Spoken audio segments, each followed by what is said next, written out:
Maulang araw nga pala sa inyo mga tropa. Flex ko nga lang pala tong nabili kong sandal noon. Yung July 6 pa to dumating sa akin. Tapos halos araw-araw kong ginagamit to sa pagmumubit. Pansinin nyo naman, no, tingnan mo parang bago pa rin siya tignan. And kung mapapansin nyo guys, makapal talaga yung swelas niya. At saka hindi siya agad napuputput katulad nito. Oh. Nakikita nyo may mga group-group pa rin siya sa swelas. Hindi nga lang pala siya pang motor guys, pwede rin siyang panggala. Tulad nito oh.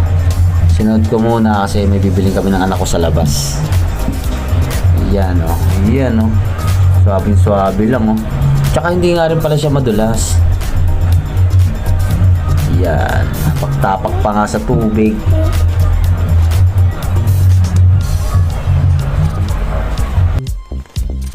May iba-ibang kulay nga pala yan guys. Kaya kung gusto mo na ito, check mo na lang dyan kung ano yung mga available na kulay dyan sa may yellow basket.